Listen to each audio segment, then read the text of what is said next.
Hi everybody. So tonight's video is all about masks. Been getting some questions regarding them in regards to how often do I use a mask? And that all depends on your skin type. It depends if do you have dry skin or do you have more oily skin or combination / normal skin? Now, if you're somebody who has oily skin or even combination / normal skin, you can get away with masking maybe 3 to 4 times per week. Now, if you have dry skin, you can't get away with masking quite as often, maybe 2 to 3 times per week. You always want to start with what we call an off mask. I'm sure you're wondering, okay, well, what is an off mask? An off mask is something that's going to get the dry, the dead, the gunk, the pollution out of your skin. A good example of that is the Go West face mask. This mask has some licorice root in it, it's got red clay, and smells citrusy. It smells really, really good. You always want to start, usually I do a mask after I get out of the shower. So my face is already clean and my pores are open, but in this case, I haven't showered yet. So I am just going to wipe my face off with a damp cloth just to get those pores opened. I'm going to then follow up with the Bare It All Micellar Tonic. This is just a sample version of it. I have a cotton swab here, so I'm just going to put a little bit on the cotton pad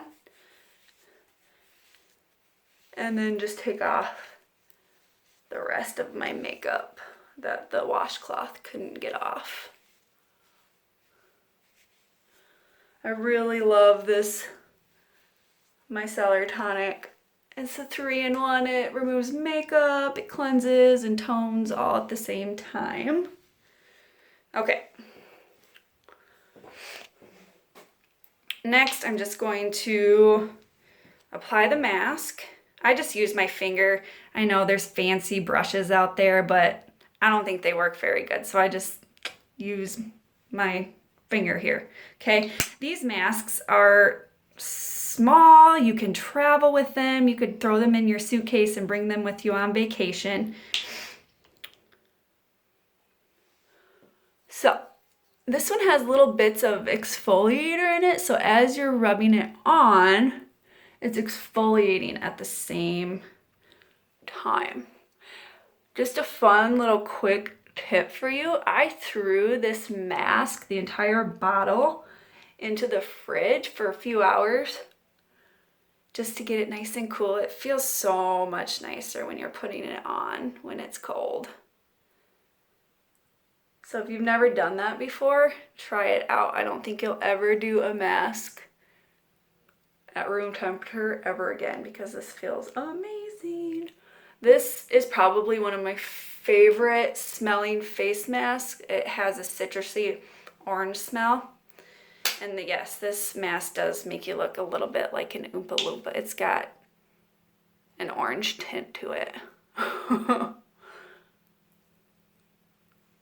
Okay, so this mask you'll let sit for maybe 5 to 10 minutes. All the off masks have a little bit of a different time that you leave them on for. You always want to follow up an off mask with an on mask. Now, an on mask is exactly what opposite of what an off mask is. An on mask is going to put good nutrients and moisture back into your skin. Only makes sense, right? You take something off, you got to put something back on. So a good example of an on mask would be this All I've Avo Wanted, cute name, right? Mask. This is just a sample version of it. Another good example of an on and off would be the Perfectionist. This is a brand new mask that Posh just came out with.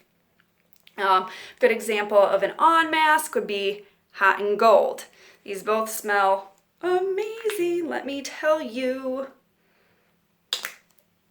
Awesome. I love the smell of these. So, after you do an off mask and then an on mask, you always want to make sure you follow up with a good moisturizer. I have 2 moisturizers that I go back and forth in between right now, and one is Moisturize 911. It's my favorite moisturizer. It's the very first Perfectly Posh product that I ever tried, and the reason why I fell in love with Posh. I've also been using the Suns Out, Fun's Out moisturizer. Gives your face that cooling menthol type feeling that I'm obsessed with. I love that feeling, that cooling sensation on my face. So, if you guys have any questions, feel free to let me know. I'm here. Go ahead and message me, Facebook me. I'll provide the links to all of the products for this video. Go ahead, let me know if you have any questions. Thanks for watching, guys.